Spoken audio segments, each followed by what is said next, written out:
اتنا مطلب گن مچا ہوا ہے. اور ابھی جو یہ 2 دن کی بوندا باندی ہوئی تو میرے حلقے میں 28 ٹرانسفارمر جو ہیں ان کے لنک اڑ گئے اور کسی کے کیا ہے کوائل وغیرہ جل گئے بوندا باندی سے. تو انہوں نے پھر یہ فنڈ کہاں پہ یوٹیلائز کیے جب انہوں نے ٹرانسفارمر ٹھیک نہیں کیے, کیبلنگ ٹھیک نہیں کی, سینیٹیشن نہیں کیا. انہوں نے ایون اسکول میں اسٹافنگ آج میرے حلقے میں ابھی بھی اسٹافنگ مکمل نہیں ہے. تو یہ مسائل تو ابھی بھی ہیں, موجود ہیں, لیکن اس سے بڑے مسائل ہیں جیسے صوبے کا معاشی مسئلہ ہے, صوبے کی اقتصادی حالات ہیں, صوبے پہ جو قرضوں کا بوجھ ہے. مطلب ان کو جب حکومت ملی تھی 2013 میں تو 97 ارب کا قرضہ تھا صوبے پہ وفاق کا, اور ابھی وہ 1000 ارب سے زیادہ تجاوز کر گیا ہے. تو یہ قرضہ کس پہ لیا؟ پھر کہتے ہیں کہ ہم نے صحت کارڈ دیا.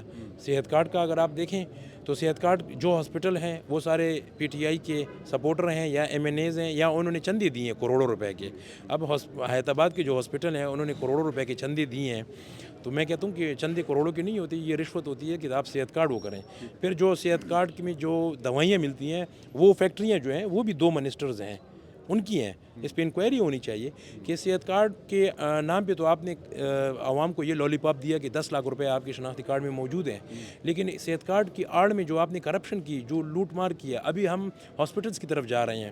انہوں نے ایم ٹی آئی کریٹ کی اور ایم ٹی آئی کے نام پہ جو انہوں نے ہاسپٹلس کے نام پہ جو پیسہ قوم کا لوٹا ہے, ایون جو ایم آر آئی کی مشین ہے وہ ہاسپٹل کی اپنی انہوں نے خراب کر کے باہر سے آؤٹ سورسنگ کی ہے اور ان کے ساتھ کانٹریکٹس کیے ہیں. باہر کی مشین ہے ہاسپٹل میں لگی ہوئی ہے اور آؤٹ سورسنگ اور کانٹریکٹ ہوئی ہوئے ہیں, وہ پیسے باہر ایجنٹ کو جا رہے ہیں. جو لوکل پرچیز کے جو آرڈرز ہیں وہ ایک مخصوص فارمیسی کو مل رہے ہیں پچھلے 7-8 سال سے. تو وہ فارمیسی آپ کو بھی پتہ ہے کس کی ہے, سب کو پتہ ہے. تو یہ چیزیں ہیں جس کو ہم انشاءاللہ کنگالیں گے اور قوم کو ان کے حقوق دلائیں گے انشاءاللہ. آخری سوال, الیکشن شفاف ہوں گے؟ بالکل جیسے پہلے ہوئے ہیں ایسے ہی ہوں گے شفاف. اچھا, پہلے شفاف ہوئے ہیں؟ جی, یہ تو مطلب آپ سب سے پوچھ لیں. 2018 کے الیکشن شفاف ہوئے تھے؟ آپ الیکشن کے بعد جو آپ نے کویسچنز کیے تھے نا, وہی کویسچن ان لوگوں سے دوبارہ کیے, وہ ریکارڈنگ ذرا آپ چیک کر لیں, وہ کہہ رہے ہیں شفاف ہوئے تھے. اچھا جی, تو اس مرتبہ اسی طرح شفاف ہوں گے جس طرح اس سے زیادہ 2018؟ شفاف ہوں گے انشاءاللہ. ہاں انشاءاللہ اس سے زیادہ شفاف ہوں گے. چلیں, یہ بڑا معنی خیز بات براچہ صاحب نے کی ہے. دیکھتے ہیں 8 فروری کو الیکشن کس طریقے سے شفاف ہوتے ہیں. بہت شکریہ.